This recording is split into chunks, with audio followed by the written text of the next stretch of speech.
Welcome to the new party. I'm Nora Christine, and here we are live for our first debate. We're waiting for the fellas to show up. So tonight, so everyone knows what we'll be watching, we have the debate of the year. Not the Trump-Biden debate for next week, but the debate that we have going on is we're going to have Gray Marz and D. White debating both positions. Gray Marz is for Joe Biden, who's our current incumbent president, and D. White is for Donald Trump. Waiting for the chats to start. Let us know who you think is going to win this debate tonight. And Gray Marz just showed up, so I'm about to add him to the stage in just a second. He's coming in. He's been prepping all week for this debate. I mean, we are so excited for everyone tuning in tonight and just waiting to get started. I mean, next week we have the actual debate between Donald Trump and Joe Biden. Both parties are ready to debate. We have predictions regarding that. Let us know in the chat what your predictions are for the real debate next week with Donald Trump and Joe Biden. We are going to be having up our live stream chat open for debate tonight. So we're so excited for all of you guys to let us know your predictions. And we're excited to let you guys all give your opinion after the debate tonight. Gray Marz is getting in here. D. White's getting in here. We're almost all ready to go. And I'm about to add Gray Marz to the stage now. Hi, Mr. Marz. Good evening. You look very handsome. Thank you. Ready for this debate? Hey, can you send Donnie the link? Yeah. Hi, Alicia. Appreciate the love and support.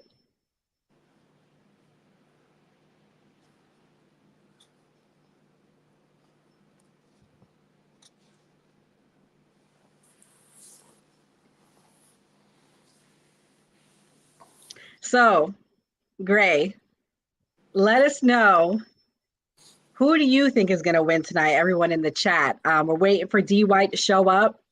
Gray Marz, have you been prepping? You've been preparing? What have you been doing to prepare tonight? I really didn't have to prepare. It's a clear choice on who's the better party. I read the topics. I know everything that's going on because it affects my life every day and the life of American citizens. So it's my civic duty to stay on top of what's going on and to make sure that the facts are put out there. Really? Yes. Well, let us know in the chat what you guys want to hear about tonight. You know, we are starting to get everyone in. I think DY has just shown up. We're going to add him to the stage. DY, we're live. How y'all doing today? How you doing? What's up, Mr. Gray? You ready? Of course, man. This is easy work. Easy work. For sure. The chat's blowing up. So I'm going to give it a couple more minutes to see how many more people join us. We're already at 11 viewers right now. So, I mean, D, what did you do to prepare for tonight? Prepare? I lived in it. You don't have to prepare when you live in it. You know, both of you guys said the same thing. Are you guys twins? It's the beard, man. That's what it is. Before we start, I want to give a shout out to all our viewers. Thank you, Feb Love, for signing in. Thank you, Selena. Thank you, Jordan. Thank you, Kiera. Thank you, Isabella. We love the support. Let us know. Let the chat be live. Don't be afraid to put your chats in. I'll put them up as the guys are debating. So I'm going to start, and we're going to kick it off with the rules of the debate. We're not going to have any opening statements. And just so you know, these are the same rules that Donald Trump and Joe Biden will have next week. No opening statements. You guys will each have 2-minute closing remarks. It'll be a 90-minute debate. When asked a question, each candidate will have 2 minutes to respond, which will be allowed by 1-minute rebuttals and responses to the rebuttals. There will be another minute that can be used at my discretion as the moderator. So I'm going to start by giving us some introductions to the fellas. This is the new party for those of you for your first time joining in. We are showing that as Black people, we are not a monolithic. We have 3 different opposing views, and I'm going to let the founder say a few words about the new party, Gray Marz. The New Party podcast, we cover political topics. Follow us on Twitter YouTube, and Facebook, and TikTok. We will make sure you get the news, the correct news, and as fast as we can get it to you, and we'll give our opinions on it. Dee, is there anything you'd like to add before we start the introductions for you guys? I'd like to thank everybody for joining us tonight. Hopefully, after this is over, me and Mr. Gray are still friends. Don't take this personal. That's really it. For sure. So I just want to start by saying I am so proud of these fellas. As Black men, they represent what good Black men are, and they represent role models for the community. They're both two different fellas, but they both have the same experience of being Black in America. I'm going to start with our founder, Gray Marz. Gray Marz is a veteran. He served our country. Thank you so much for your service. Currently, he's an advocate for the medical marijuana community. And right now, his position is he is supporting Joe Biden. Gray is an advocate for Black people. He loves Black people. He feels that although Black people have been loyal to the Democratic Party, he feels like this is the party for us just because we don't experience so much racism per se as he feels that the Republican Party does. But tonight he's going to present his position. Now, D. White, very proud of you, fella. D. White has come a long way. Struggle was real in the beginning, but now he's a small business owner of Great Right Trucking. He's an advocate for Black people looking in the other direction. He's an advocate to say that he wants our vote to count, and he wants us to be a part of the Republican Party because he feels like that is the wave and that's the future. And so D. White also is a big advocate and role model for young men. He coaches his children's football and baseball teams. So thank you, D. White. No problem. And so we're going to kick it off with our first topic of the night, the economy. Right now, last year in 2023, we had a 3% growth. What do you see as the key causes of income inequality, and what do you think the top solution should be? And I'm going to kick it off with our founder, Gray Marz. I believe we have to tax the rich. I think it's been far too long that they haven't paid their fair share, and that they just continue to live on these millions and millions of dollars. When America has the strongest economy in the world, so it makes no sense that we should have anybody that's poor or anybody that's struggling in America. Once we could start taxing the rich and they pay their fair share, you're going to see everything change. Bidenomics has helping the middle class, and the middle class out has changed the economy and has broke records on the Dow. If you look at what Joe Biden has done, you will see that the economy is well on its way to being the best economy in history, in the words of Donald Trump, but it's actually not a lie.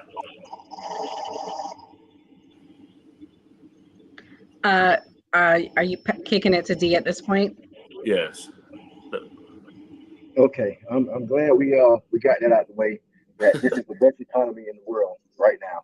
When eggs are ridiculous, gas was $60 a little while ago. Diesel. I don't know if you guys remember that. We live in a place right now where Americans go to work every day. We get at least 20% of our pay sent across the water to fight wars that we have nothing to do with, to protect other people's borders instead of protecting our own borders. We have an invasion currently going on at the southern border. When everybody keeps trying to tout how great that the Dow is doing, but at the same time you say we should tax the rich. The Dow is just a small reflection of the economy for a small subset of people, the elite, the 1% who are making all the money. So that's why the Dow was up. But if you start taxing these guys like you say you want to do, eventually they take their money overseas and they invest it in other places. When my grandmother goes to the store to go buy eggs and milk, or when I go to the gas pump to get gas, I'm not thinking about how great the Dow's doing. I'm thinking about where is all my money going and why is everything so expensive?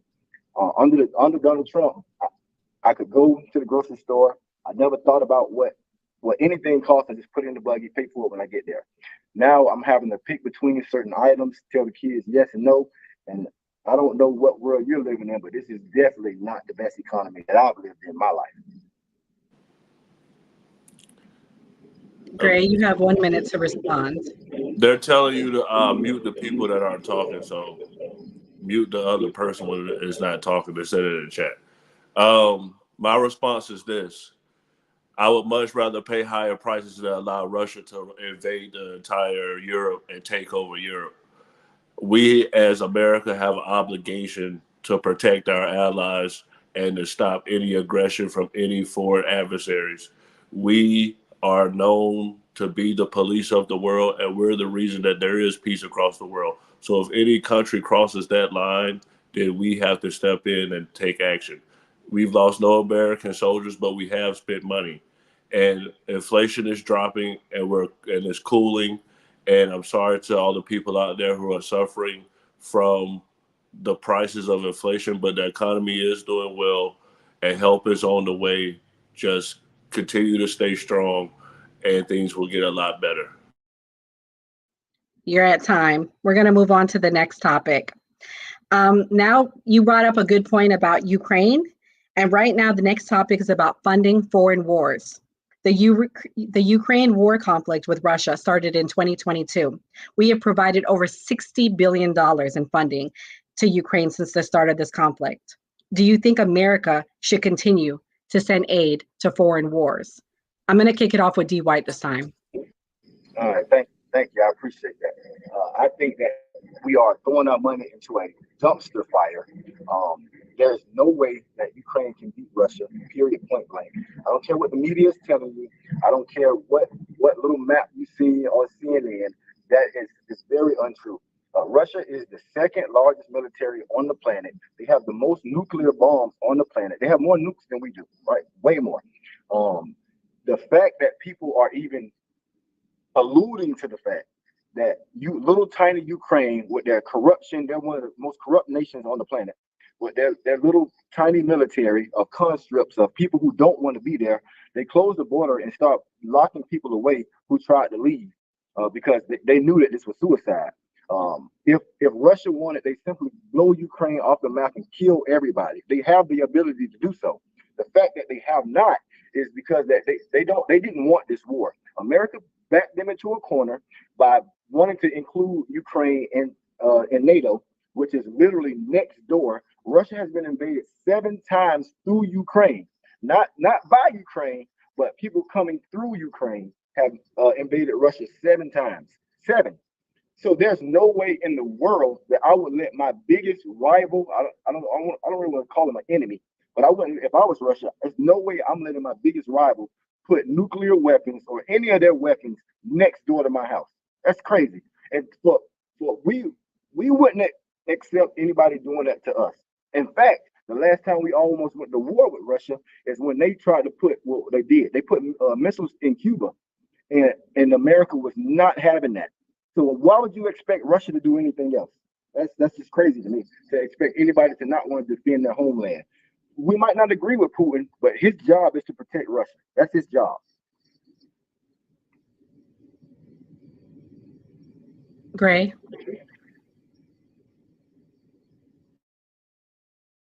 Our job is to protect the world. So we have to use those taxpayer dollars to fight wars if they come. And I feel like where Joe Biden stands and what we say as America, we won't start a fire, but we will put it out. And so if anybody's going to start a war, we're going to spend the money, we're going to send the weapons, we're going to let them know that we have you on watch. Taxpayer dollars going over there, I hear that coming from the right-wing party, but the right wing has historically been the people who wanted wars for decades, since I think prior to Ronald Reagan. But all of a sudden under Donald Trump, now they don't want to fund wars anymore. And now it's the Democratic Party who has stepped up and has said that we're going to be the party that makes sure that we take care of our allies. We have NATO. And so if we allow Ukraine to be invaded, it would just be a matter of time before one of our NATO allies were invaded. So I feel like those taxpayer dollars had to go there. As far as the Israel war, we also had to fund Israel because they're one of our main allies in the Middle East. Do I agree with how far it went? No, but I do agree with that we have to support our allies and be a man of our word.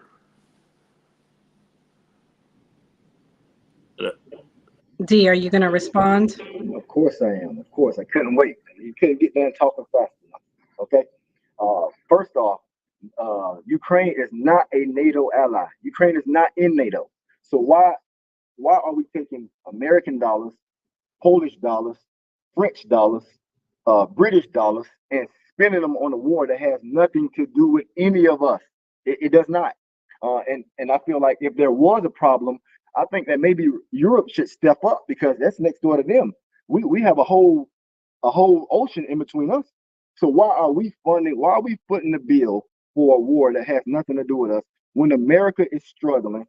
Flint hasn't had clean water in 10 years. 10 years since Flint had water. But we don't have money to fix that. We have a huge homeless population here. Our veterans come back, they have all kind of mental disabilities, they have physical disabilities. We don't have money to give them. We don't have money to provide them housing, but we have enough money to send Ukraine so they can go buy boats and yachts. I don't know if you've seen that, but a lot of those guys have took the money and went and bought yachts. The money is not being accounted for. They don't know where it's at, and I just think it's foolish to continue to spend money on a losing fight. It's not our job to be the police of the world. There's wars going on in Yemen right now. There's wars going on in Sudan right now. Why are we not helping them? Because they're black? Is that it? I don't know. I'm just saying. But we're not helping those people. But apparently Ukraine is so important to us or to our president that we got to just continue to fund this losing war over and over. That's all I have That's to say about it. that's time, D. You were right at time. Okay. We're going to shift gears a little bit and we're going to talk about an issue that I think is important to many African American voters: race and inequality. The Voting Rights Act of 1965 outlawed the discriminatory voting practices adopted in many Southern states after the Civil War, including literacy tests as a prerequisite to voting. The act to enforce the 15th Amendment to the Constitution was signed into law 95 years after the amendment was ratified. Enduring divisions on race and the legacy of slavery still exist today.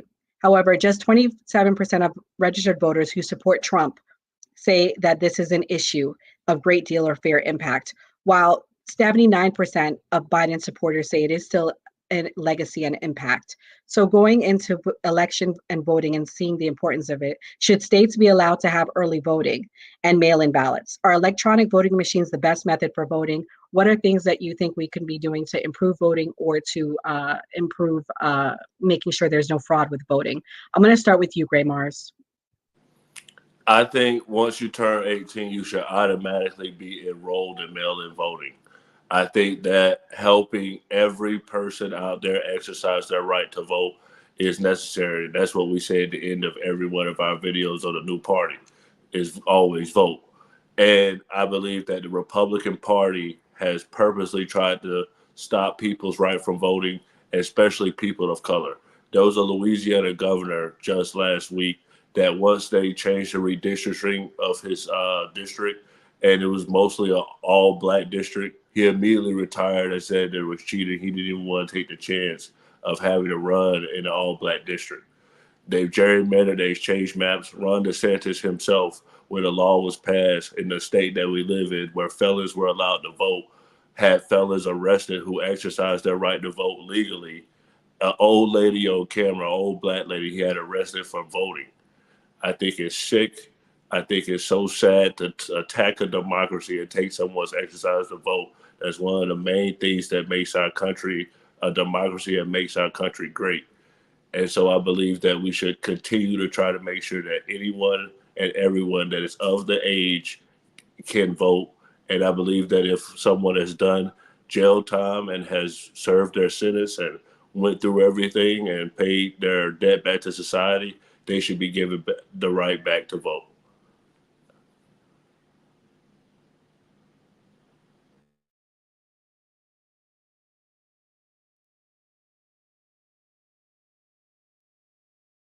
I can't hear you if you talk. No, it's your go. Your turn. Okay, I'm sorry. Um, Unfortunately, I have to disagree with Mr. Morris. He's saying that everybody should automatically be enrolled in online voting when they turn 18. Most people, most kids at the age of 18 have no idea what's going on in politics. They have no idea what's going on in the world.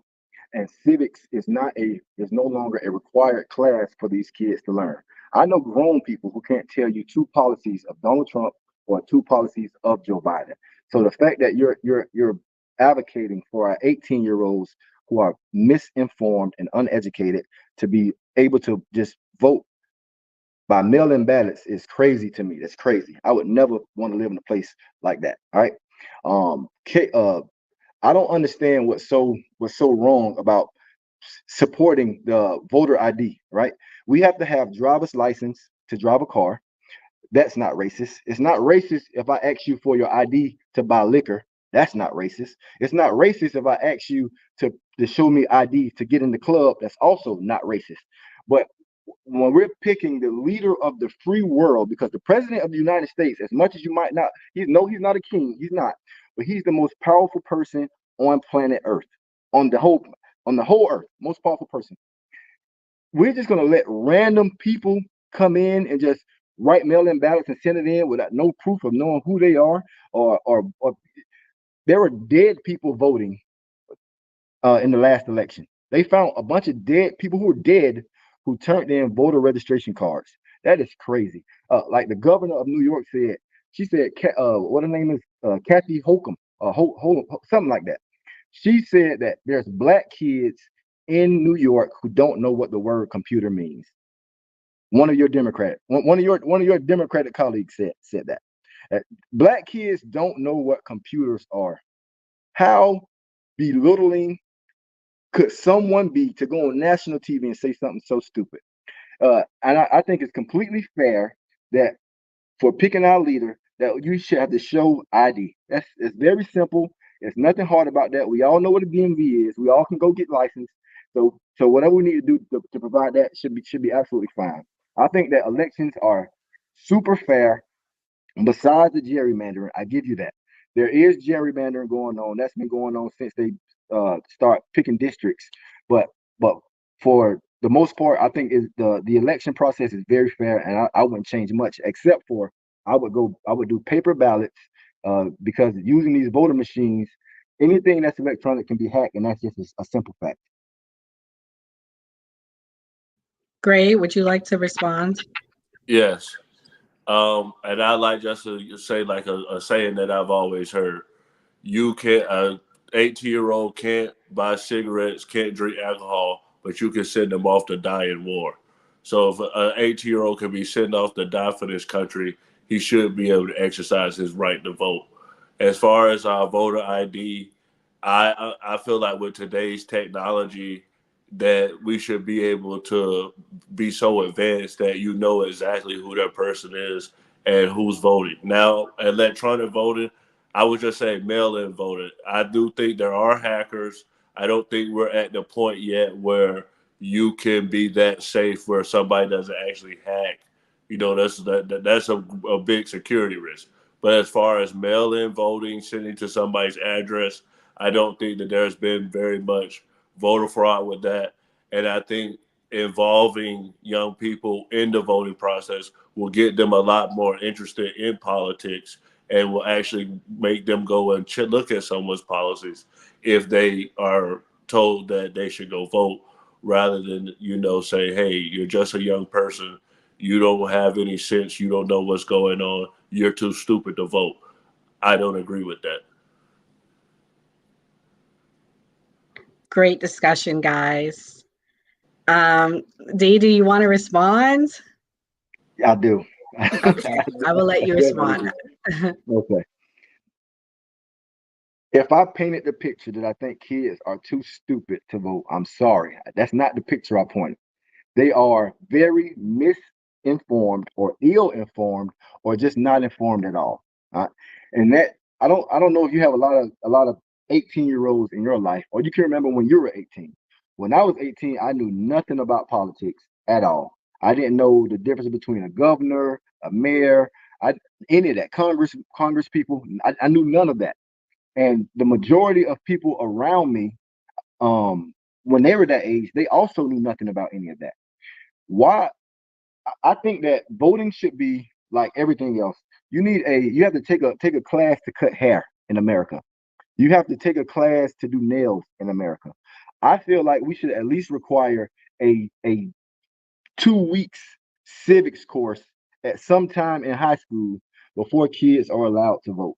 I mean, this is it's a big deal. It's a very big deal. And the fact that people can just go and check a name on a box knowing nothing about that person is I don't like it. I don't like it. I'm not the president. I can't change the laws. I wish they would. But like I said, I just don't like that.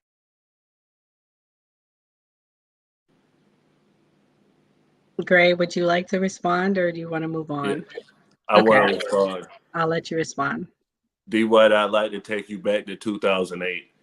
And I was 19 years old, and I got off of my work and job at Walmart. I was doing receiving on a truck, and I went and I sat on the floor. My baby mama was pregnant, and I watched President Obama be inaugurated as the first black president in America. And that day, I knew I was going to join the U.S. Army. So I didn't take for me to watch the news or see anything or read any books. I saw someone that looks like me hold the highest office in the land, and I knew that this country was a place that I could grow and be successful. And that's my conclusion. Thank you for your service, Gray. Well, we're going to move on. That was a very good topic discussion. I'm so glad we got to really get into it. I'm going to go into another issue that I was on a Spaces the other night, and it was a big topic with African American voters, and that's illegal immigration. In 2024, it is estimated that over 600,000 people have illegally crossed the border already, and we're just in June. This is one of the most important topics on our ballot this year. Should the U.S. government provide a path to citizenship for undocumented immigrants? I'm going to allow Gray to go first this time. Yes. And if you look at what Trump said today, I actually read a news article today, and you can fact check this.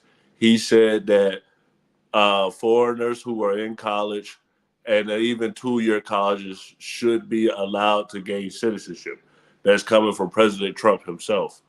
I think that we need a smart workforce. And I know that we get a lot of people from India and different countries that do tech, and we need a smart workforce. So if someone's added to the economy and they're bringing something into the economy, I think that there should be a guide to citizenship. If someone's hurting the country, committing crimes or doing something illegal, then I believe that they should be sent back home to wherever they came from. But I do believe if you're here and you're adding to the economy and you came here and you've done what you're supposed to do, then you should have some form of a path of a citizenship. Should be some kind of program. I'm not saying that every dreamer or every person that snuck across the border should get a pass and get a citizenship, but there should be some type of circumstantial program and it should be based on a case by case basis. Gray, go ahead. I'm sorry. I mean, D, go ahead. I'm sorry. I think that this is a huge problem in our country. So that we are currently under attack. There have been, since Joe Biden has become the president, there have been between 16 and 18 million illegals who crossed over into our country, right? And no, everybody who crossed over aren't bad people. Everybody didn't come with bad intentions. Some people just want to have a better life, and I feel for them for that. Right? Some of them are actually fleeing persecution from terrible places and terrible situations, and I completely understand that. But these people are unvetted, right? Most of them are unvaccinated. We had a case in Texas. I can't remember the exact disease, but we had a case of a disease that happened in Texas last year. Um, I really wish I could think of it, but I can't. Something that we haven't had in America for like 20 something years, because they don't have the same vaccine schedules that we have in America. So there's still dormant diseases that are in other parts of the world that aren't here, right? We are losing over 100,000 people a year dying from fentanyl deaths. Over 100,000 people. We know for a fact that the fentanyl is flowing in through Mexico. So you care so much about everybody else, but we don't care about the kids here in America who are dying, people who are overdosing from not doing fentanyl, doing drugs that I know they shouldn't be doing drugs, but they're doing other stuff that shouldn't have fentanyl in it, and it is accidental ODs. Then we have certain places where The school system is being overrun. The hospital is being overrun. Places like Chicago. Chicago is terrible right now. They don't have enough money to pay for a lot of necessities for regular people because they are spending so much money housing migrants. In New York, they're giving away cards with money on it for migrants, but they don't give regular people food stamps or housing the same stuff like that. We've had 7 cases this year of migrants who raped girls, killed kids. They just caught a migrant in New York 2 days ago who kidnapped and raped two. He kidnapped 2 kids, a boy and a girl, ages 13 years old. He raped the girl. He didn't kill her. He raped them. And this is a reoccurring thing. But when President Trump said that they're sending the worst of the worst here, he was not lying. If you check around the world, the population of prisons in Mexico, they all have far less prisoners now. After Joe Biden was elected, do you think people stopped doing crimes in Mexico? No, they released them and let them come to America. Let it be somebody else's problem. They're using America as a dumping ground for the worst people in their country, and this is a known fact. The crime rate in in El Salvador. El Salvador is now the safest place in the Western Hemisphere. They locked up a bunch of illegals and all the rest of them. You know what happened to them? They came to America. MS-13 is a gang, and they're wreaking havoc across the world, across the United States of America. Drug imports are the only thing that's went down in Biden's economy is drugs. Drugs are at an all-time low right now. You know why? Because they're flooding across the border. There's not enough people to sell them to. Everything went up except drugs. Somebody please fact check me. I guarantee you this is accurate information.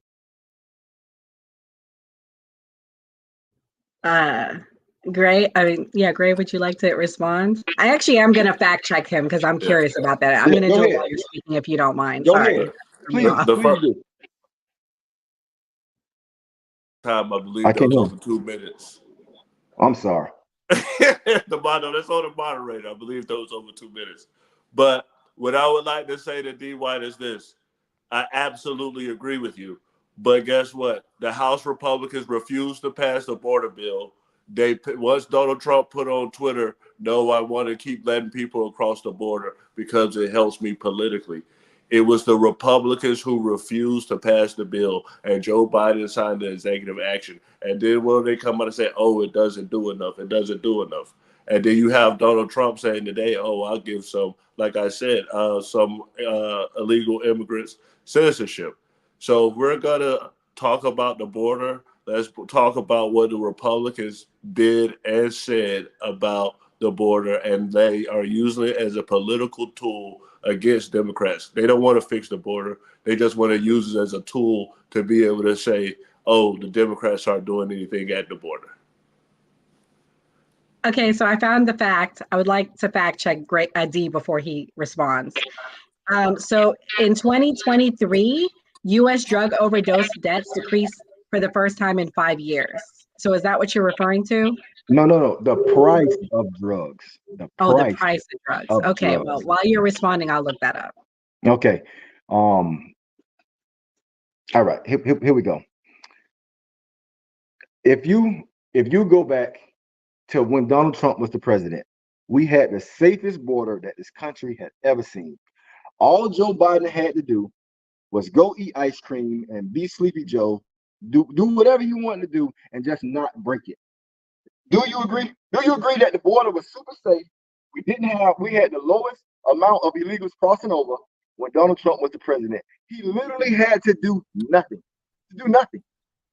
And we all be better off. That's all I wanted to say.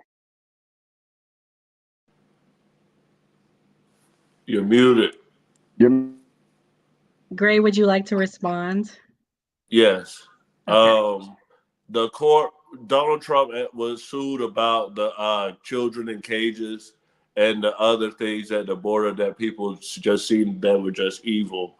And so that's why they had to take some of those executive actions and break those down. And then that's what Joe Biden meant when he said, my hands are tied. I need Congress to pass this so that it stays in law, and a president doesn't have to keep coming here and sign the executive action every time.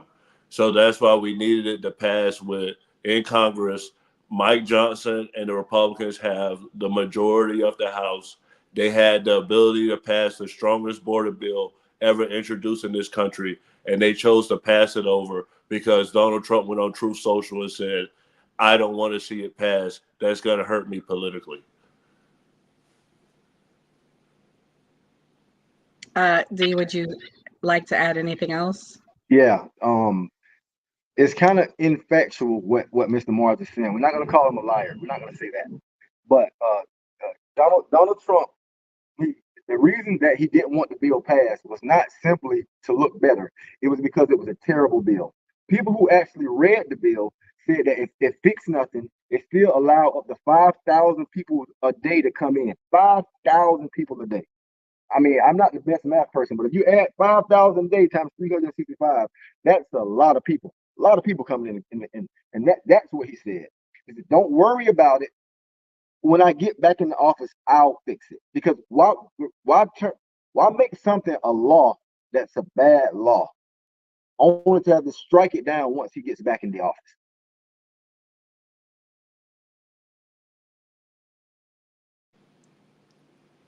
You're muted. I would just like to add, in all fairness, I cannot find if the drugs are cheaper. If I put in the chat, if anyone can find it, please send the article. Great. Is there anything you want to add? No, we can go to the next question. Okay. Well, we're going to move on. I see a lot of ladies in the chat. So the next topic that I'm going to go over is about a women's right. And some think that abortion should be a woman's right. In 2022, we had 84.4 million registered female women voters. Should abortion be legal? I'm going to allow Gray to go first this time, and then I'll allow you to go. I'm going to allow Dee to go first this time, and then I'll allow you to go, Gray. Okay. I think there are reasons and there are times when people should use abortion, right? If the baby is maybe has a severe birth defect, I think a woman should be allowed to have an abortion. If it was due to sexual assault or incest or something like that, I think that she should be allowed to have an abortion. But unfortunately, that's not what's going on in America today. Women are using abortion as birth control. So instead of using condoms or one of the other 1 million forms of protection that they got all kind of pills, they got implants, they got all kind of things that they can use to help prevent pregnancy. They're using abortion, and abortion the day after pill. That's also a form of an abortion. The Plan B. They're using that. Donald Trump did what I think was the best idea. He kicked it back to the states. He got rid of Roe versus Wade and let the states decide how each state should be governed. America is a huge place. If you look land-wise, we are one of the biggest countries on the planet. Most countries are only the size of our states. But pick a random state. That's the size of most countries. So everything that works in California might not work in New York. What works in New York might not work in Florida, so on and so forth. So I think that him kicking it back and let the people in that state decide how they want to be governed, I think that's the best thing. So he didn't drop one. He didn't come to try to be the king of the United States of America and tell everybody you have to do it this way. He let the people vote where they're at, and they came up with a plan. And I think that's a great way to handle it. You can turn it over back to Mr. Morris.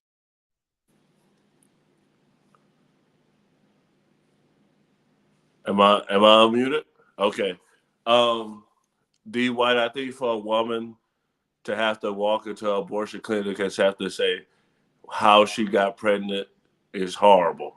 To say, oh, this was a sexual assault, or I got drunk tonight, or this was from a boyfriend that no longer wants to be with me.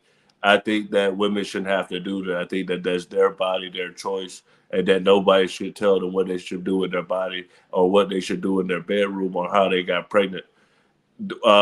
Like I asked every Republican, how are you going to tell make a person take care of a baby and then don't want them to get food stamps or Section 8? Like, a woman should be able to choose that could completely change her entire life. A child, I think they did the estimates over a span of time, is that like they're like worth $120,000, like you go spend on a child. That's a lot of money to tell somebody that they have to do it, especially a woman that's on her own. And I think that if we send it back to the states, so if a woman in Iowa gets pregnant and the governor says, oh, no, I don't want you to get an abortion, and a woman just got sexually assaulted, and then she has to drive to California to be able to abort that baby and have to think about that sexual assault essay, I don't want to hurt the YouTube standards, and drive to a whole nother state just to be able to get an abortion, I think is horrible. And I think that we should allow women to make the choices for themselves, because it's their body, and us as men, we don't know what it's like to carry a baby. We don't know what it's like to have a baby, and we should let the women decide. Well, I don't know. Can you guys see the chat? Yes. The women are going crazy in the chat. They're all saying pro-choice. So I think this might be the one topic D loses on. But I'm going to allow D to respond. It's a hard choice to make as a woman to do that. So I do empathize with those that have to do it. Mm-hmm. Oh, okay. There were over 900,000 abortions in 2020. 900,000. Almost 1 million dead babies, right? In some states, like New York, I don't know if you knew this, you can terminate a baby after it was born. Let me say that one more time. You can terminate a baby after it was born. That means you have a live, fully developed child. They take it downstairs into I don't know the name of the place, and they leave the baby there, leave it alone until it dies. And you're gonna look me in the face and tell me that you support stuff like that. Because that's what you're saying. That you support abortion, and that we should be able to just kill babies just because we got drunk and didn't wear a condom. Okay, we have you can give kids up for adoption. You can give them to family members. And how about people take responsibility for their choices? If you don't want to get pregnant, use protection. It's very simple. If you don't want to get pregnant, get on birth control. Abortion should not be used as birth control, and I'll down this hill forever about it. I'm never going to change my mind. Things happen. My mom could have had an abortion, and I wouldn't have been here. My mom was not financially stable when she had me. Thank God I'm still here.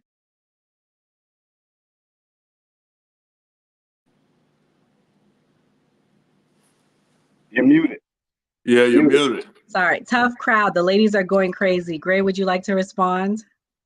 Absolutely. And to the moderator, I think that we need to debunk this conspiracy and look up the facts. Can you pull up any case where the hospital has sponsored murder of newborn children? I think that's a conspiracy. Wait. You want me to look up the fact that people are having abortions before when the baby's over a certain time, right? Not a certain that's pretty time. much what he's saying. Has there been any situation where a baby was born and the doctor murdered it right there? Okay, I will find it. Yeah, please do. Please. Let's debunk this now. Okay. Keep going.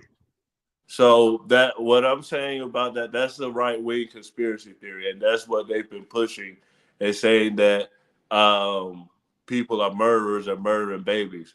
And this goes back to the QAnon when they did the Pizzagate that says a pedophile ring, and just right-wing conspiracies where they keep saying this is going on to like get people extremely emotional. And D. White, I would have to say to you, saying that is extremely dangerous, that the MAGA crowd, especially them hearing that, they go out in front of abortion clinics, and I'm pretty sure we're putting your doctor's life at risk when we say that they're murdering babies. We're putting the hospital staff's life at risk. I've been told that if you go and work at Planned Parenthood or any other type of place where they give abortions, that you are asked, can you handle people cursing you out, people threatening you? And that's exactly the reason why I feel like it should be a woman's choice. Let's move off this topic. No, I mean, let's move off this topic. We've talked about it enough. But you know, going into abortion brings me to my next topic, congressional term limits. So we'll start with the executive branch is the only branch of government with 2 term limits. This has been increasingly supported for limitations for various positions such as the Supreme Court and senators. Should term limits be imposed on U.S. senators and representatives? I'm going to allow D to go first, or D to go first this time. I think that there absolutely should be term limits. People shouldn't be able to make a career of being a politician. A politician is supposed to be a civil servant, a servant of the people. Not you get into this office, you get the job, and you stay there for 40 years lobbying for God knows who. And the fact that a president can only be a president for 8 years, but these guys are the guys who actually make way more rules. They vote on way more stuff than the president in his little 8 years, and things that affect our day-to-day life. I think that them being in there for that long is crazy. They're out of touch. They're not the same person. Just look, if you go back and look at Joe Biden. Joe Biden's been a politician for 50 years. 50 years. He sponsored the crime bill and said that black people were animals and shouldn't go to the same school as his kids, and he doesn't want the wild black people to hit his mom over the head and rob her. He said all that kind of stuff. But look, Joe's changed now, right? He's a nice neighborhood grandpa who like to sniff little kids' hair and eat ice cream. So people they definitely change, and they're not the same person after all that time. So I think that term limits are something that should absolutely be instituted. You can pass it to Mr. Gray. I actually completely agree with D White on this. I think that there should be term limits. I think there should be term limits for like Congress and specific positions, because I think you do need a young voice. I think you do need new ideas. I do also believe you need experience. So I don't think that we should cut it off where, a person isn't doing 40, 50 years, where it's their career for their whole life, because they need to train the next generation that's coming on. But I do think like people, I think his name is Grassley. Some people go completely overboard. And it was one Democrat, I think it was Dianne Feinstein, where she was just completely dying and then she never left. And then also the lady on the Supreme Court, who they love, RBJ, or she should have retired early on. So I truly do agree with D White on this, and I think it's but I don't know if we could put a specific number. I think it would have to be a case by case basis. I feel like for the presidency, 4 years is needed, because in a sense we do need both parties, so we need to go back and like re-elect. And I think that's why elections help, because you get to ask the people again if they should pick the person. But if the person keeps winning over and over and over again in certain positions, if they're probably doing something right. So I think it will have to be by a case basis. But I do think some people are going to the extreme with the amount of time that they're serving. Just so you know, it's RBG. RBG, yeah. Yeah. Z, would you like to respond? I'm glad that I'm not really. I'm just glad that we agree on something. At least we agree on that. Finally! Oh my goodness. We can agree on that. Okay. Well, you guys touched on the Supreme Court, so I won't go on to that. We're going to move on to a big topic that has been heavily disputed in this country, gun control. The term constitutional carry refers to the Second Amendment right to bear arms. Should permitless constitutional carry of guns be legal? And I'm going to allow Gray to start this one. First, I'd like to say I don't like that you skipped the Supreme Court topic, because right now the Supreme Court is a farce. We can do that. You can do that. I thought y'all touched on it. Okay. I'm gonna finish with this. We'll put both together. I think it's a farce with all the conservative justices on there. Clarence Thomas has accepted over $6 million in gifts and money from conservative donors, and I feel like he has been compromised. And as far as gun control, I feel like as long as conservatives control the Supreme Court, we're never going to get anything done. I think one of the most heartbreaking topics to talk about with this is going to be school shootings. And that's the main reason that we want to do gun control. I see someone get upset in the comments because we're talking about very sensitive topics, but that's why we're talking about it, because we want to help the people. So gun control needs to be handled in this state. No one should have a switch or Draco and all these types of things where you're just can complete destruction on someone. I mean, like the Second Amendment when it was created, they had like a one shot, and then you just put another bullet in one shot. I don't think that they were thinking that people was gonna have grenade launchers and all types of heavy weaponry in the neighborhood next door. And I think if people knew that the people had these type of weaponry next to them, they'd be in fear. So I definitely think we need some gun control. And if you look at other countries like Japan and in Europe where guns are banned, the murder rate is way lower than it is in the U.S. And I'll pass it to D. White. Okay. Unfortunately, again, I'm going to have to disagree with Mr. Marz. I know he means well, and I know he wants people to stop dying, and he wants school shooters to stop going to shoot up schools. Unfortunately, his reasoning makes no sense, like most Democrats and most liberals. Okay, if we make more laws to take guns away from people, the bad guys who break the law aren't going to listen to the law. Okay, let me say it one more time. If we already have laws that say felons, criminals, guns can't be used in crimes, the bad guys don't stop to read the law or give a hell about it. And they're going to continue to do bad stuff anyway. So all that you will be doing is limiting your ability, your neighbor's ability, your father's ability, your friend's ability to protect themselves.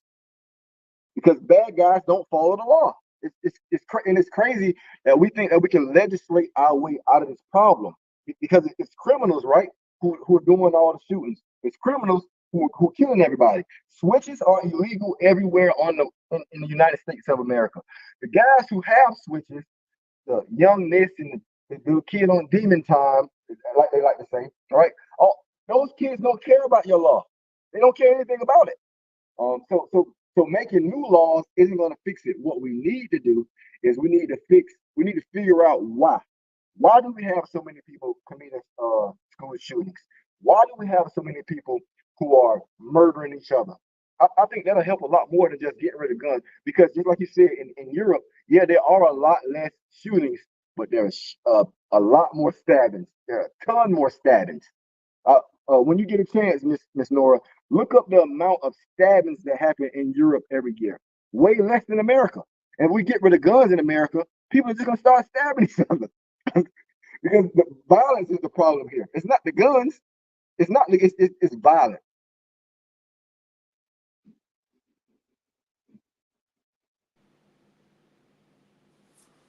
Oh, You're sorry. muted. Okay, I'm gonna look that up. I'm gonna allow you to respond while I do Gray.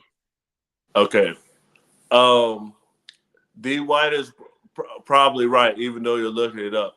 But if somebody stabs you, you have a much better chance of they'll push it off, get away, kind of get away. When somebody has like a machine gun, you're not gonna be able to get away. And I know that they say, oh, well, you can't stop the bad guys if the good guys got the gun. Most of the time, a person's not gonna be a vigilante and like just go out there and say, "Oh, there's bank getting robbed, I'm about to go stop this guy." I think most of the times when a person gets a gun, that people do get guns for protection, and there are some people that go out and get guns and do it to commit crimes.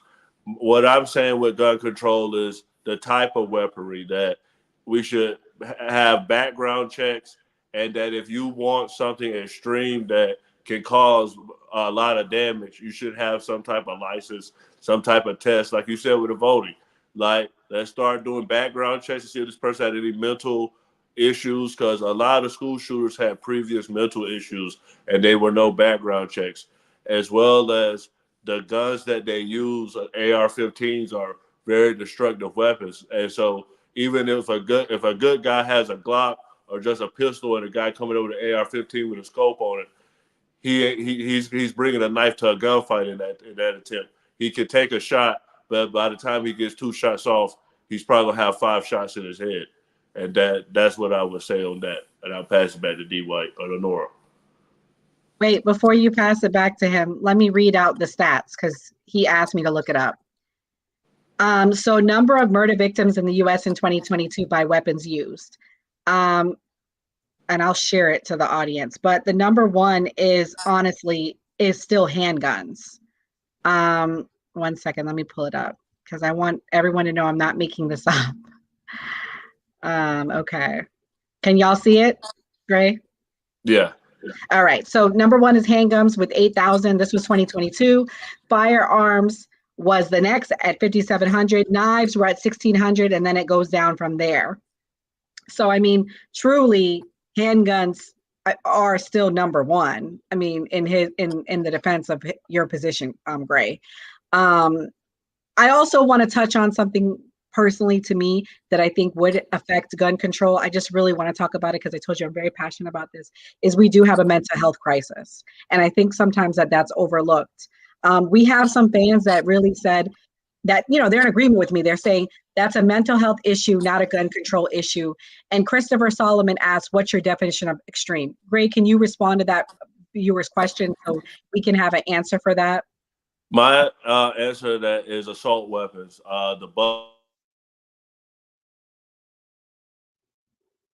Ooh, my bad. I muted you. I'm sorry. Go ahead. I'm sorry. I muted you. Keep going. I'm talking about assault rifles, and I'm talking about the amount of ammunition that can be shot within per second against someone. If we're talking about law enforcement, they walk around with just a standard Glock handgun. So even in defense of law enforcement, if there's somebody out there with a weapon that could possibly be used in war or any other type of assault, whether that's FBI or whatever type of high-end weaponry, grenades, rocket launchers, anything that could cause a massive harm to the civilian population. I think your standard handgun and, some machine gun shotguns where a person can go to a shooting range, a person want to go hunting, a person wants to protect themselves and their family is understandable. But once it gets to the point where you're getting the AK-47 with the banana clip on it, now we're in treacherous waters.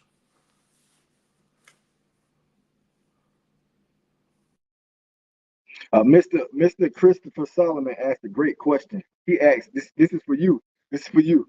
He asked, what bill do you pass to stop criminals from committing crimes? I want to give my time to you to ask you that question. Okay. What bill do we pass to stop criminals from committing crime? The bill that we pass to stop criminals from committing crimes is we do preventative maintenance. We make sure people are educated. We make sure that people can get a job. We make sure people can get a home. We make sure that people can live in a safe society. And as long as we keep making billionaires and millionaires richer and not helping the poor and middle class, that is what creates criminals. Most people don't just wake up and say, hey, I want to go commit a crime. A lot of people, these crimes are out of necessity for money. Some of these crimes are crimes of passion. And you're never going to be able to stop, somebody shooting somebody over a woman or a personal disagreement, or that's going to happen. But I think what the government can prevent is people who are committing crimes because they are in they need monetary gain, and they go and do it for income. And I think that's what the bill that can be passed is, something with capital and entrepreneurship and education that helps people who are more misfortunate who commit crimes.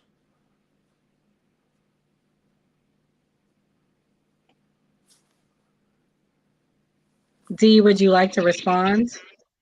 No, I wouldn't. But when I asked you to look up the stabbings, I asked you to look up the stabbings in Europe since they have gun control. You looked it up in the U.S.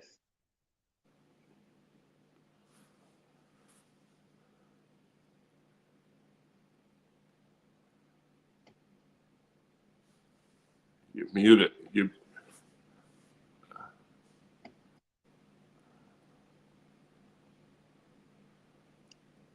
Okay, I found stabbing deaths by country. And wait, hold on. That's percentages. Oh, wait, yeah, this is the perfect, it tells you the presents.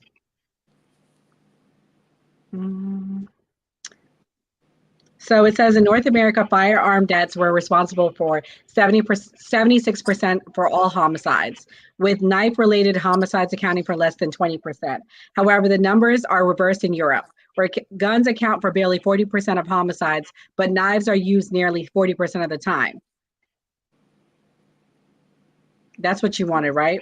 Exactly. If we get rid of guns, people just start stabbing each other. If we get rid of knives, people just start using rocks. If violence is the problem, it doesn't matter what weapon they use to perpetrate the crime in, it's going to continue. So we have to get to the root cause is mental health. And I don't think that new gun laws and new bills are going to change any of that. You can't tell people. Mm-hmm. You can't tell people to just simply stop being crazy. It doesn't work like that.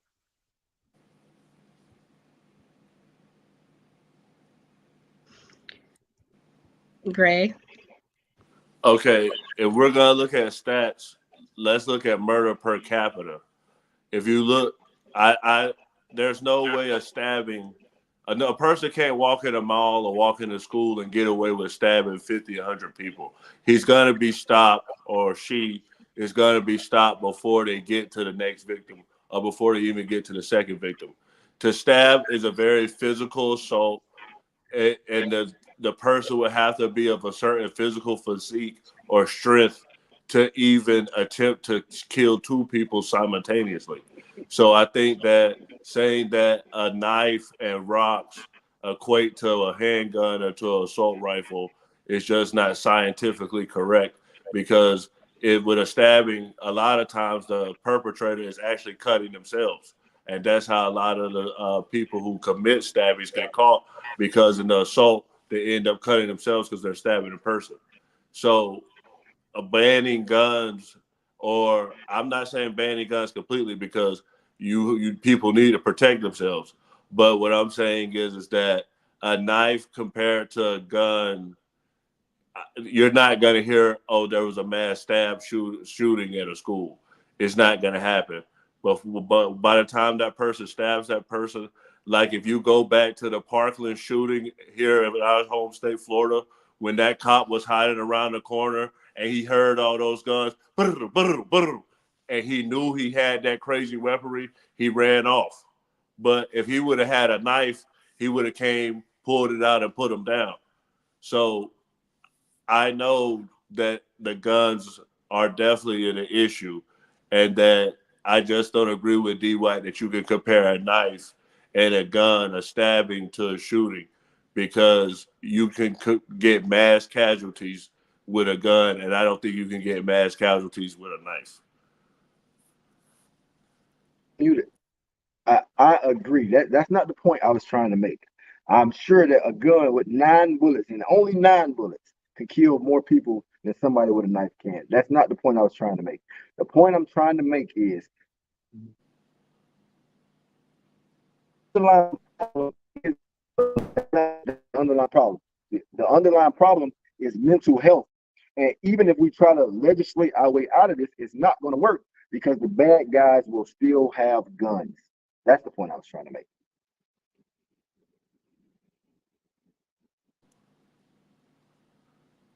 We can go to the next topic. You ready to move on? Yeah. Okay. All right. So we're going to go into a big topic in the 2020 election. I'm bringing it up now just because it's a topic that still comes up, especially with the African American community. Among the 2020 protests regarding George Floyd, there was an increasingly overwhelming response requesting to defund the police. This was the center of the 2020 election. Should the police departments be defunded, if not abolished? I'm going to allow Gray to kick this one off. I completely disagree. I think that police don't need to be defunded. They need more money. They need more technology. They need more assistance. I seen the article where it was a guy, they were in a standoff with the police and they sent the robotic dog. I don't know if y'all seen it. They sent the robotic dog and the dog was able to take the bullets and they were able to take the suspect down. I think we need to invest with more technology for police officers. I I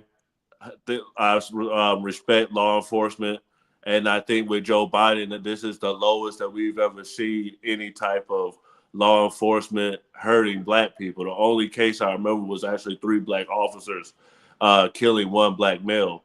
When Donald Trump was in office, we saw the mayhem and we saw George Floyd killed and the people's rioting. And I believe that the defund the police movement spurred off of that because they just felt like we couldn't trust law enforcement because if I'm black, they're gonna kill me. But now that Joe Biden's in office, if you look on the news, you don't see riots. You don't see unarmed people getting killed by the police. I have not seen one riot under Joe Biden. And the deaths that I've seen by law enforcement have not been as severe as what I saw with George Floyd when I saw a man kneeling on a man's neck for God knows how long and a man begging, calling for his mother. I've never seen something so disgusting in my life.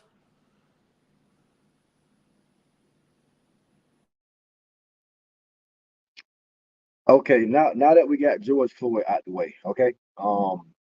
What happened to George Floyd was terrible. Nobody, I don't want to see anybody die, right? And the reason that you're not seeing as many riots now is because the left was the ones rioting. They were rioting and tried to make Trump look bad, like he was the one who killed George Floyd. Trump wasn't there, didn't have anything to do with it. So let's not try to push blame his way. But what we do have now is we're having riots at the colleges that you seem to have forgotten about. There's colleges protesting around the whole United States of America. They took over campus buildings, they blockaded, they caused all kind of damage, and all that's happened under Joe Biden. But for some reason, you just forgot about that. But it's okay. I remind you. Um, uh, Defunding the police is the stupidest thing that the left ever came out with.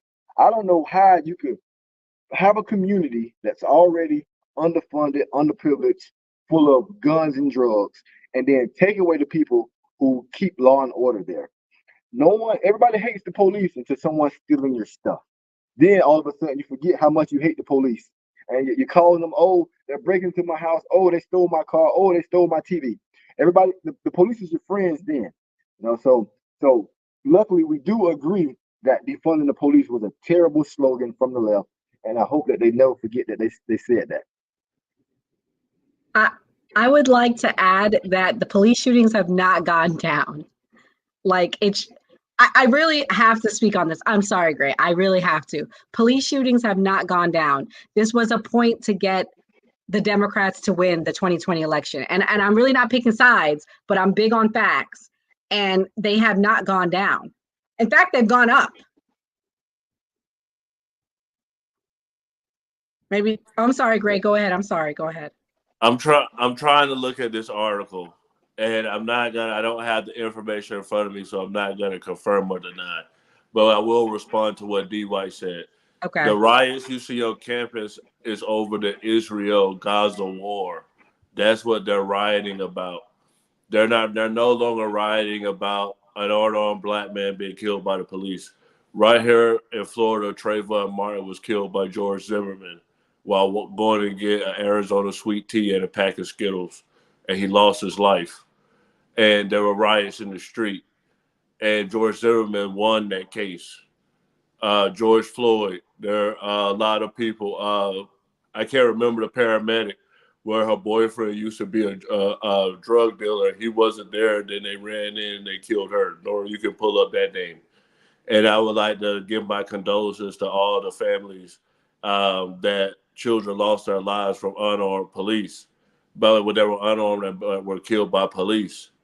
I know whatever Ben Crump has got a lot of these people money due to them being killed by law enforcement. but no amount of money is going to bring a person's child back. To say that police deaths have not decreased, that clearly is an issue with law enforcement, and that's why I said that they need more technology. They need more AI, robotics, things to actually decompress the situation where it doesn't have to be so fatal. And I do think a lot of people, like we said, with the gun control, are suffering from some type of mental illness. So 5 minutes, a person's whole life can change. A person might not have been a bad person, but they could have just had a bad day. I say all the time, a person can, all it takes is for one person to have a bad day, and then you're the person that's the evil person or the prisoner or whatever the case may be. So I just believe that law enforcement needs more funding. They work a lot of hours. They drive around all the time. They need higher pay. I believe teachers and cops are probably one of the most underpaid professions in the U.S. And as far as the Democrats being the people saying to fund the police, that was a slogan that was created by BLM. That's all I gotta say. That the left funds the riots in the comments. That's not true. BLM, the person that created that, was money hungry and used black people to buy mansions. And for me as an activist to watch somebody take a group of people who are suffering and to profit from it, and she's black herself, disgusts me. So I believe that police also need to understand that have respect for the badge. We hold you to a higher accountability. I saw a case in Mississippi where there was a 4 or 5 cops where they called themselves the Goon Squad, and they went and got 2 black men, assaulted them for hours and held them captive. And they're supposed to be upholding the law, and yet they use the law to hurt someone just because that they were with a white woman. So law enforcement does need more oversight, but they need more funding as well. And I'll return that back to you, Nora.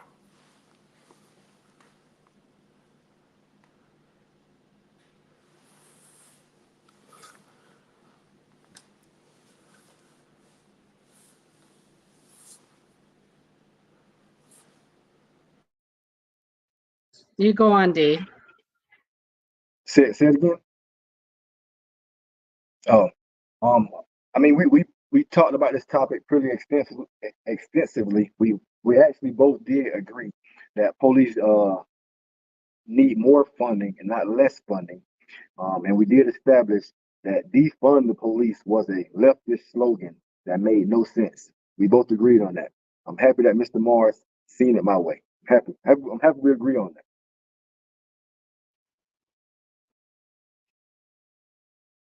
I was just trying to find the stats on black crime because someone asked about it. So I was just trying to find it. That's where I was at. But we can move on to the next topic because it's going to take me a while, and we'll get on with it. Is there anything else you wanted to add, Gray?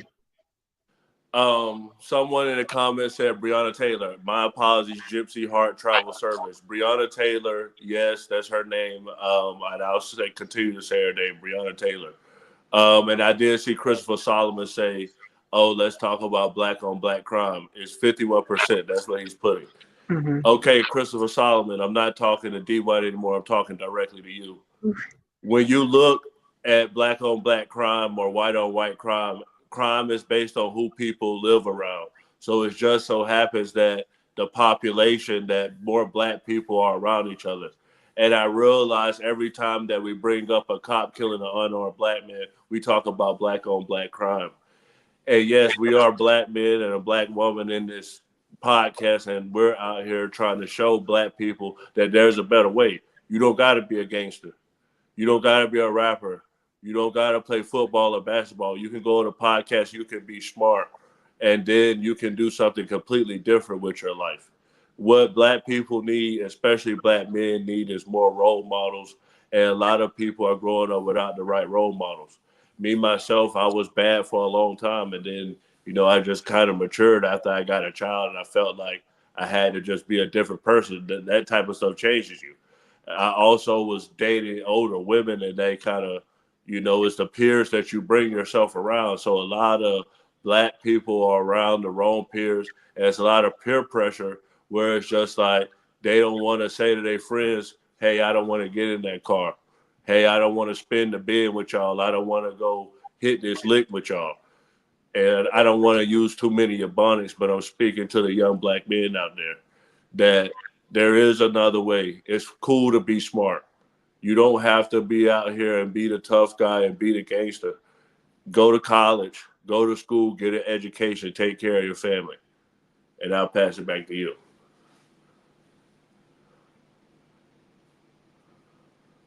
Any response? I know he said quite a mouthful, I agree. I agree with what he's talking about. I agree that there's tons of crime in a bunch of the communities. Black people are next to black people, so the guys who are troublemakers, that is 100% going to be the first people that get the wrath from it. But if we're just simply talking about police shootings, there are more white people killed by police every year than black people by far. But unfortunately, that doesn't fit the narrative, and they don't talk about that when it happens. It's only a big deal when a white cop kills a black cop. I mean, kills a unarmed black guy. That's the only time it's a problem. I've seen videos of white cops pull AR-15s on a white guy at a hotel room, gave him instructions to not move. Then they gave him instructions to put his hand up. And then the guy was just trying to comply. He was terrified, scared, just trying to survive. And the cops shot him, killed him, execution style, killed the guy, and it didn't make national headlines. So I mean, if we're going to be fair and talk about cop killing, white people definitely are killed by cops a lot more than black people, and that's an undisputable fact.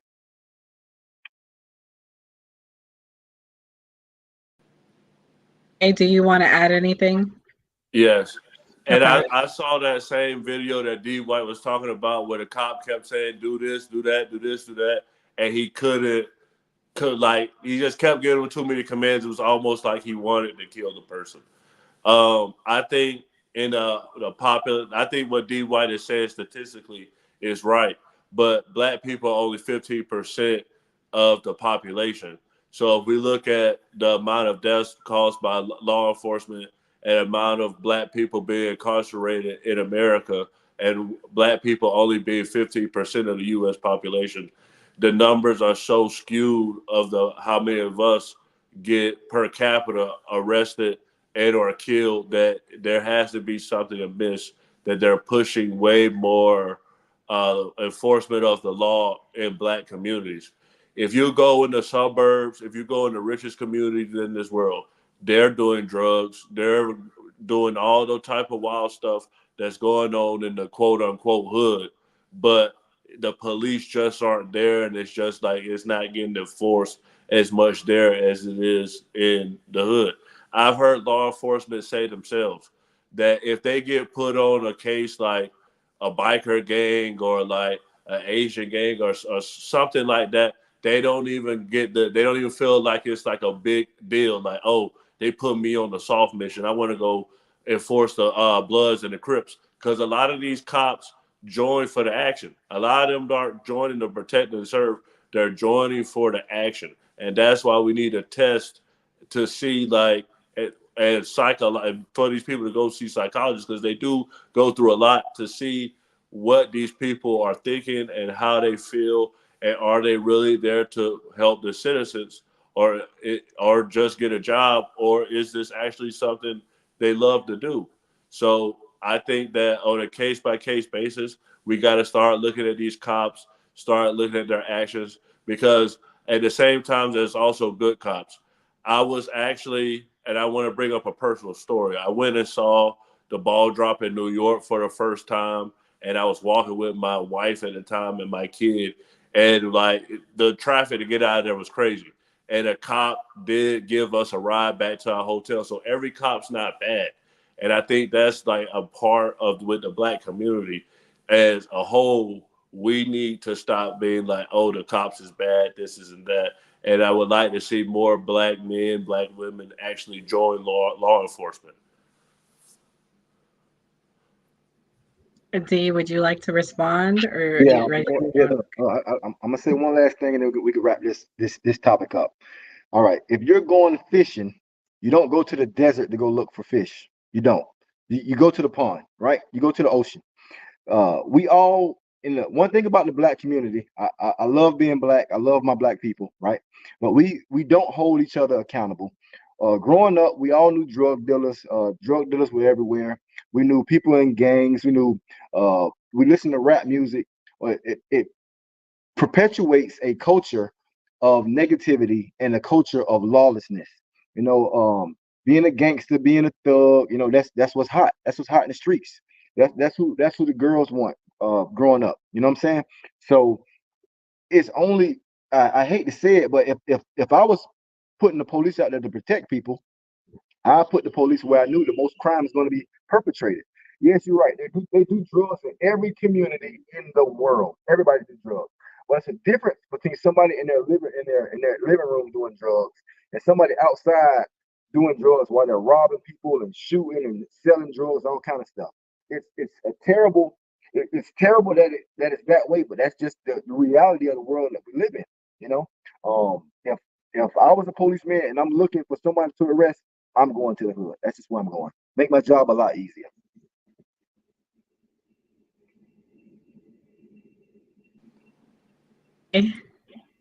No, he was right. Let's move to the next topic.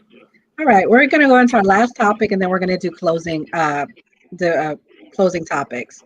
We're going to move on to medical marijuana, a topic very close to Gray's heart.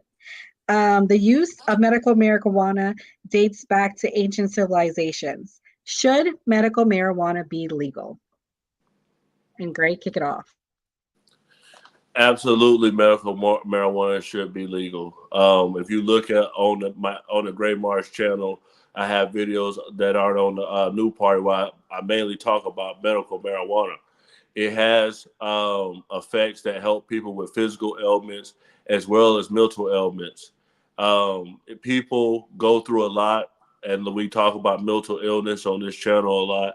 And I think medical marijuana needs to be more looked into as not bad. I know it's still taboo, but it does help people. I mean, there are medicines that are prescribed to all types of patients to help them with whatever ailments that they're dealing with.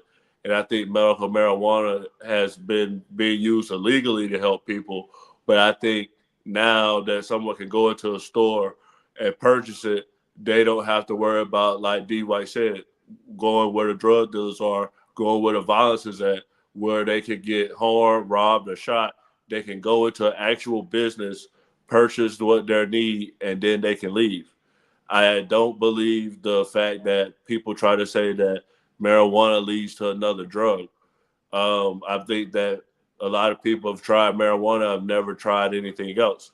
And I think that it has helped so many patients around the world. I've seen a kid that he said he couldn't talk or couldn't walk or anything, and then he used marijuana, a child. And it basically helped him. They didn't have him smoking it, but it was the cannabis oil. So this plant has a lot of medicinal effects that we can explore that can help cancer patients, can help people with physical ailments, can help people with mental ailments. I know for myself, I've been in a mood and I've smoked it and it's calmed me down. And probably for a lot of people, including myself, it's kept them from crashing out.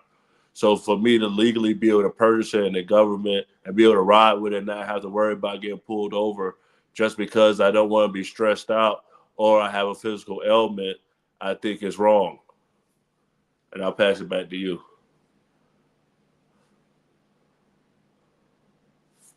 Yeah, I 100% agree with Mr. Morris. I think that medical marijuana should 100% be legal. Um, everybody everybody over the age of 18 should be able to smoke legally, or maybe 21. I don't know. We could argue about the semantics of it later. If people are allowed to drink alcohol, and we know that it causes all kind of all kind of brain damage. It causes cirrhosis of the liver, all kind of health issues. We let people drink that at the age of 21 with no health benefits. I can't tell you a single thing that Hennessy does to make you healthier. Might make you feel better at the time. So I feel like it doesn't hurt anybody any more or less than cigarettes do, and at least we have health benefits from it. It does help lower stress levels. It helps with people who can't eat from taking chemo and cancer medicines and stuff like that. And I think it'll be a great source of revenue for taxes. Because why are we letting the Mexicans make all the money from bringing weed in? They bring lots of weed in from around the world, and we sell it on. It's sold on the streets. We get no benefits from it. So at least if it's a regulated market, the tax dollars go to making the community better, and it's a win-win for everybody. I think it should be decriminalized, and I think they should definitely release everybody who's in jail for only a weed charge. If you're only, not because you had weed and guns, but if you had just possession of weed, I think that you should 100% have that be released and have that expunged off your record. Y'all ready to do closing, or did you want to rebut, Gray? No, we completely agree with each other. Oh, yay. Okay. That's Well, about now it. is the time. We're going to start the polls.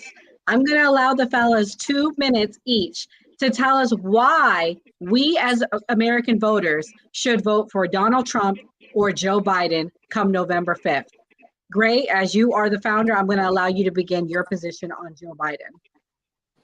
I would like to start by closing arguments by stating a simple question to the viewers. If Barack Obama had 34 counts of federal charges against him, if Barack Obama was a felon, if Barack Obama had multiple baby mamas, if Barack Obama whole staff around him were going to prison, if Barack Obama had said the things that Donald Trump has said against not only just Democrats, Republicans, but just random people, would you vote for him? That's just a question that I have for the viewers. And basically, Joe Biden, I know there's a big issue about his age, but if you look at his track record, if you look at the bills he's passed, if you look at the things he's done, he pulled us out of COVID. He brought bipartisanship back to the White House, back to Congress. He built the middle class. He forgave student loans. And if he's given another term, I think that we're going to see a lot more things passed. When the Republicans dropped the ball on immigration, he passed an executive order. When the Republicans said that we want to get the billionaires richer, he said, no, I'm going to help the middle class. When the Republicans said, we're going to storm the Capitol because we lost, he wasn't even in office. But if you talk to Donald Trump, he'd probably say Joe Biden had something to do with it. So out there to the viewers and out there to everyone, do you want a leader who is going to care about what's going on with you? Or do you want somebody that wants your vote so that they don't go to prison? Thank you for watching. All right, that was the position for Joe Biden. I'm going to allow Mr. D. White to tell us why to vote for Mr. D. Trump. Listen, man, this doesn't take a rocket scientist. Anyone with half of a brain cell knows. Just ask yourself this one question. Was your life better under Donald Trump, or was your life better now under Joe Biden? Take a second, think about it. My life was immensely better under Donald Trump. And we're talking about 43 counts. 43 counts when you have the whole United States Justice Department against you.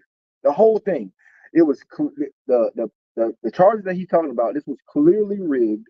It was clearly politically motivated, right?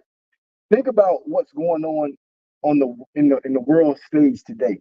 We have wars all over the place. There's war in Israel. There's a war in Yemen. There's a war in Ukraine. All this is going on. there were 0 wars started under Donald Trump. 0. None at all. I felt much safer. I didn't feel like Russia might send the nukes tomorrow, because we never know in this climate going on right now. I feel like the world was a much safer place. Everybody in my life was much happier. All of our wallets were a lot thicker, and I'm sure your purses, ladies, were a lot fuller under Donald Trump. So I mean, it's an easy decision. Trump 2025, and that's it for me. Well, let us know in the chat. I mean, who won the debate? As always, I want to thank everyone for tuning in. I want to let everyone know that next week we will be doing another live stream, June 27th at 9 p.m., when we have an historical debate with former President Donald Trump and current incumbent President Joseph Biden. Gray, is there anything you'd like to add? Christopher Solomon, I saw your comment. You're biased. Somebody said Nora won. Great. Well, you got one vote. Shout out to you. Thank you for saying I won. Somebody else said Chris Nora is a bit, won. So I guess it was a tie. Hey, D-White, it was a tie. The viewers won. Someone said the viewers won. And yeah, thank you guys so much for your support. Please, if you like what you're seeing, listen, let me tell you, this is just the beginning of it. And y'all are part of this movement. I'm telling you, we're going to be big, and Candace Owens is our competition. So we thank you for tuning in, but she was the start of it. So we really thank you guys for your support. I mean, this is just the beginning, and I really, really, really appreciate all y'all support. Dee, is there anything you want to say? Yeah, thanks everybody for coming and tuning in. This was a great debate. Everybody made some good points. I think I made some better ones. But thanks for tuning in. We'll catch y'all next time. As always, ready on the count of 3. 1, 2, 3, vote. Vote. Vote.